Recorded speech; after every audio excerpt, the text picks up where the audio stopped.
Oh, ayan guys, para dun sa mga diabetic no na person, try nyo din ang shirataki. Ako hindi man diabetic pero tingin ko ito yung kailangan ko para talaga makatulong no para mabawasan yung weight ko. So napakaganda niya kasi kung titingnan mo siya, high fiber siya. Kaya effective ito na ito yung gagamitin no, na substitute dun sa original rice natin.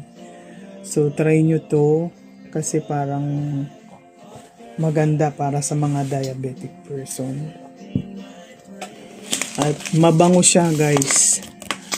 At nakikita ko dito zero fat siya. At zero, meron man siyang total carbohydrate na 2%. So, dietary fiber, napakarami, 18%. May protein na rin siya na 3%. Then, zero ang sugar niya. Napakaganda, guys. Ito yung sa black